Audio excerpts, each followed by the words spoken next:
This is a wonderful time of year. The daylilies are starting to open. Yeah, and the yellow ones are always the first ones to open up. Although, look, Elliot, this one just opened this morning, and it's a bicolored. That is a real showstopper. Pretty interesting. It's, you know, it's easy to understand why daylilies are America's #1 perennial.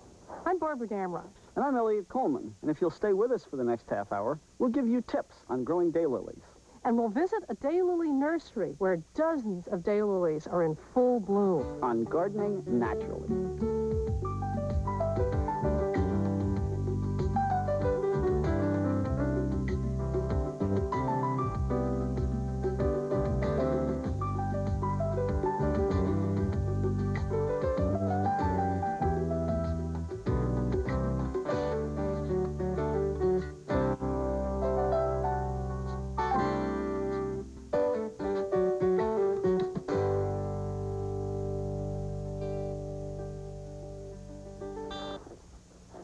Now there's a nice daylily. In the vegetable garden, I grow a pea called daybreak because it comes extra early. What is the day in daylily telling me? It means it only blooms for a day. The Latin name hemeracalis means beautiful for a day. But each of these flowers only blooms for one day. This one is today's, and this one is today's. But this was yesterday's flower, so was this one. Oh, and this big fat bud?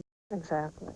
And as you can see, even though they only last a day, there's lots of more buds coming along. So basically, this is a lily that blooms for a day. Actually, it isn't even a lily. They call it a lily, but this is a true lily, or lilium. That's the Latin name for this flower. And notice how differently they grow. This one, everything happens at the base of the soil. The stem comes out of the base of the soil. The leaves all start down there and come up. It looks a lot like an iris, really. Very much like iris foliage, that's right. And this one, there's a one long stem, and the leaves all come out along the stem like that. Really quite different. But the flowers are very similar. The flowers are very similar. Yes. The biggest difference is what happens underneath the soil. Here, I'll show you. Now let's take this one out of the pot. Let me help you.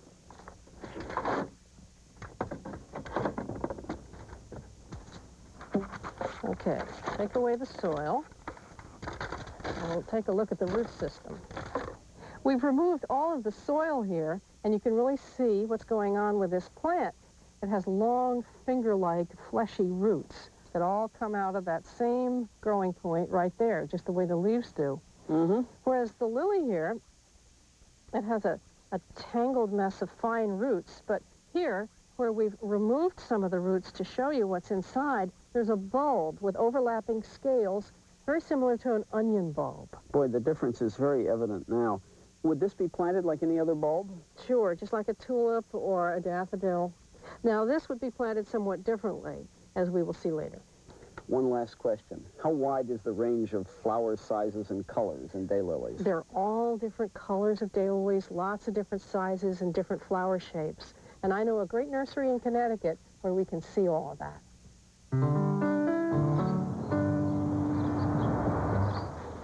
This is a sentimental journey for me today.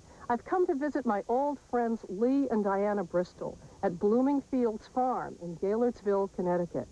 And this is the place where I first had a job in the gardening world 17, 18 years ago. It's a very interesting place. It's an organic farm where they raise vegetables for market, sheep for their wool, but their main crop is an ornamental one, daylilies. And I've come to check out what is going on in the daylily world these days. Barbara, so great to see you. So good to see you. Since I've been gone, you have really focused in on daylilies. Why did you decide to do that? Well, Barbara, I think that during the last 15 years or so, the daylily has really become America's most popular flowering plant. And why is that? It's such a trouble-free plant that even inexperienced gardeners can handle it very successfully. Transplanting is no problem, and everyone has a good experience with daylilies. Well, that makes a lot of sense then. I think there's some gardeners that still haven't discovered daylilies yet. Probably everybody's familiar with the orange ones that line the roads in masses in midsummer. Can you explain the difference between those and the garden hybrids? I have a couple of plants right over here, Barbara. Let's go take a look at them and see the difference. Great. Barbara, I have here a couple of plants of the roadside daylily. they actually look very similar to this garden hybrid. Yeah, you can hardly tell them apart. Well, the roadside daylily and several other species have actually been important parents in the development of these garden hybrids. The principal difference is these rhizomes, which are extending out here. We have 4 rhizomes in this case coming out from the crown of the roadside daylily plant. In this one, there are a couple of small ones. I know an awful lot of really spready invasive plants have those. And the thing I like about the regular daylily, the garden one, is that even though it's very vigorous, it's an almost indestructible plant, it doesn't spread. It doesn't take over the garden. That's right. This will multiply and become a bigger and bigger clump with each passing year, but the new growth will all be in one spot. It will be right where the gardener planted it. Whereas this will extend itself perhaps a foot a year in all directions, and consequently it's excellent for erosion control, holding banks, generally keeping the soil in place. So actually you could even use it as a ground cover if you want that spready plant. That's right. These are some of my nursery rows. This looks like winter rye growing with the daylilies. Well, you're right, Barbara. It is winter rye. I planted it out of season, planted in April rather than in September, and the purpose has been to smother out annual weeds so that the daylilies would grow better. And in fact, it has worked quite nicely. Boy, that's a Technicolor yellow, isn't it? Isn't that a bright one? Yes, that's a more recent hybrid, probably from 20 or 25 years ago. It's called Erin Prairie. It has one interesting characteristic, that 2 flower stalks will come up from one fan. Consequently, it's actually a more satisfactory garden plant than Hyperion, just because the bloom season is probably at least twice as long. Now, I'm kind of a sucker for the pinks, and I see one here that's particularly delicate. Well, this is Winsome Lady, and this is one of the hybrids which has been very successful for us because virtually everyone will agree that it is a pink that they like. Some of the pinks have other colors infused with them. Well, that's a much stronger pink over there. It's almost a raspberry color. Raspberry. It's actually named Raspberry Frolic. This one, yes, it's a lovely flower. We have some a number of near whites, and you almost named that one. Its name is actually So Lovely. Have they been sort of trying to get a white daylily in their breeding? That's true. Hybridizers are constantly trying to get something that would be closer to a snow white, but a snow white has not been achieved. Now, if that's about as pale as a daylily gets, how dark can they go? Well, Flagship here is a fairly dark red, but there are darker ones still. That's kind of a brick red. Show me one that's very dark. Well, Lee, here is a very red daylily that's much darker than the one we just saw. Isn't that vivid? It is indeed. It's a tetraploid, in fact. I see. And that's why it's so vivid. Yes, it's called Riley Barron. Here we have an even darker one, which goes by the name of Catherine Neal. Isn't that intense color? Yeah, that's a purpley black. And I kind of gravitate still towards this color range. This one is one of those peachy melons, but so dark that it's almost a salmon. Smoky Mountain Autumn. Really, I'll remember that name. You know, some people might prefer the very simple, classic, old-fashioned daylily shape, and other people might be drawn to these fancy ones. That's right. I noticed that some of them have a ripple effect on the edge of the petals. Yes, some of the petals are ruffled around the edge, sometimes crimped, and occasionally the sepals may be too. Dance Ballerina Dance over here is one that Virginia Peck hybridized, and it was a landmark plant in terms of having crimps along with ruffles. So that's another thing you can look for. I noticed this one is quite different because it's so small. Is that a miniature? Well, that's kind of a borderline there between small and miniature. Under 3 inches is miniature. Little Zinger is perhaps what we might define as small, but I do have some very nice miniatures right over there. Wow! This really is a gorgeous collection of colors, isn't it? Aren't they amazing? You look wonderful all together like that. This is the little miniature we were just speaking of, Siloam T. Tiny. Oh, isn't that darling? A cute little lavender. Yeah. That's unusual. Well, this is a form we call spider, and it's not hard to see why. The sepals and petals are very long, like a spider's legs. Yeah, very This is, unusual. Lydia Bechtold, a fragrant spider. Now, sepals and petals, show me exactly what the difference is, okay? Let's take a look at this one. This is Zagora. This has 3 petals that are a little bit wider there in the center. And then on the outside are 3 petals which are a little bit narrower. And of course, here we have an eye zone. Now, what's an eye zone? I see that term in catalogs, too. Well, that refers to a different color in the center. In this case, the burgundy or wine around the throat. Now, I want to see just the classic daylily shape that you keep talking about. Show me an example of that. Well, let's see what we have here. Perhaps this is a good example. This is similar to Hyperion and Star Dream. Yeah. This is a fairly almost plain and simple, old-fashioned look, and that's what's meant by classic. Yeah.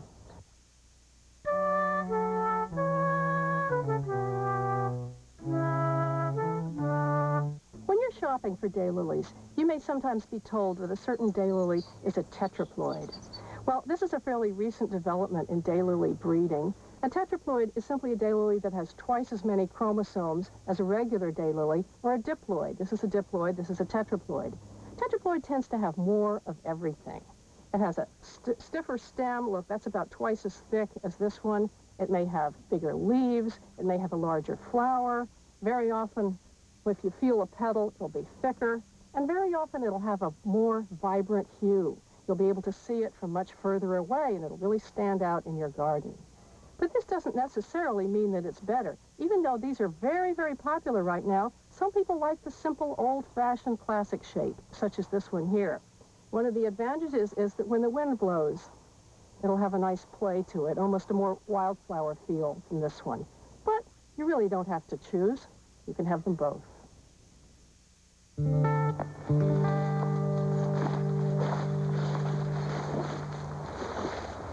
Well, this one certainly lives up to its name, Lee. It is statuesque. Aren't they marvelous? Oh, magnificent. Is this about as tall as a daylily gets? Just about. There are a couple of varieties that may be a few inches taller, but this is a very tall daylily. I can see putting this in the back of a perennial border, or even just getting a big clump like this to establish. It would be wonderful. You know, sometimes, though, when you do get a big clump like this, and you want to divide them and maybe move some of them somewhere else in your garden or give some to your neighbors, it's a bit of a project, isn't it? Well, if they've been in the ground for 6 or 8 years or longer, it is a project, yes. We might go take a look at how to divide up a clump right now. That's a great idea.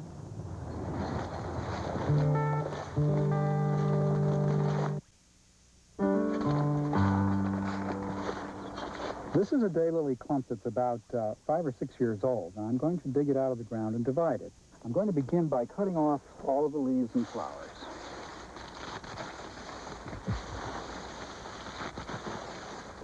These have to be cut off because the roots are also going to be cut back, and we need to end up with finished plants which are in some kind of balance between the roots and the leaves.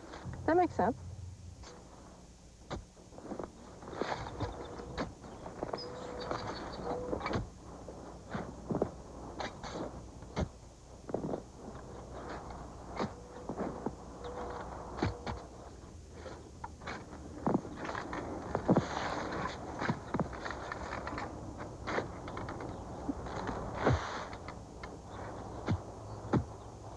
In order to see what we're doing here, we'll have to knock some of the dirt off this plant. This is a dirty job, and you can expect to get dirty and or mud, depending on the weather. Some of them are even loosening while you do that. Yes, they are. Now we can see what we've got. Most of the dirt has been knocked off. It was quite dry today, and so the dirt came off easily. If it had been a wet day, I'd probably put the whole thing in a bucket of water and swirl it around and get the dirt off that way. We have a couple of choices at this point. We might use 2 forks to divide it. How would you do that? Well, I'd take 1 fork and bring in a second fork, place this one about in the center of the clump like that, and then place the second fork to the tines in the same line, push the 2 down into the through the clump into the ground a little bit, and wiggle the forks back and forth and the clump will come apart into two halves pretty nicely. I think, however, what I will actually do is use a knife, which I have, which is very, very easy to use. This is a knife that I commonly use. It's actually a linoleum knife, but any sort of knife would do that's 4 or 5 inches long. This is about 4.5. A kitchen knife would probably work well. Mm-hmm. What I'll simply do is cut this basically in half, but I won't cut down very far. I'll simply cut down about an inch, maybe an inch and a half, and we'll see whether it's getting loose or not. Now, it seems it's not. We'll cut a little bit further.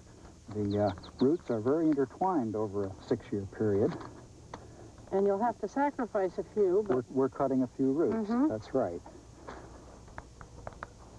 At this point, we could probably pick it up and do a kind of a wobble here. A wobble and a shake, and we might find we have 2 clumps. How about that? Yeah. Now, we're basically just going to do the same thing again. So here we have a very nice division of 3 fans, what we might say is a 3-fan plant. A fan being just this cluster of leaves. That's right. Mm-hmm.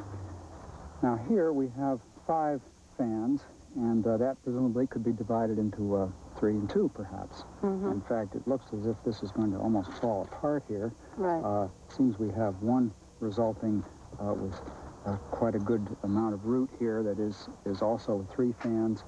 This 2-fan plant doesn't have nearly as many roots, but it would grow all right, too.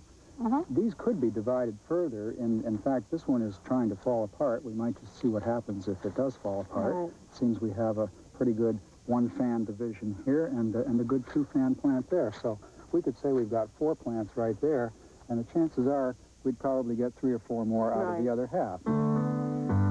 Bloomingfield's Farm is a mail-order nursery. So when you order a daylily from them, it comes to you from Gaylordsville, Connecticut, in this condition, perhaps cut off a little bit shorter for shipping. So we're ready to put it in the ground. Fine, let's do that. This looks like pretty good soil, Lee. So this is pretty well prepared already. It is. It has compost in it for growing a vegetable crop one year, and then a crop of clover was grown on here following that. And it's all been rototilled in. We have a few weeds here. Let's make a nice little hole and get this into about the right depth. Depth is a little bit important with this kind of plant. It's not a bulb like you would have with a true lily, and we don't want to get it too deep. Right, a lily bulb would go way down in there.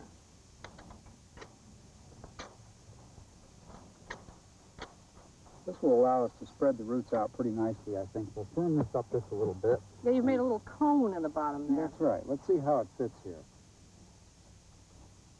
You know, I think I've got that still a little bit high. Uh-huh. Let's just make this a little bit lower. About how I'm deep trying do you to get want it the... about 1/2 inch to 1 inch below grade when we're finished. And I think that looks nice. Let's just fill this in with our hands or perhaps with a trowel. Mm-hmm.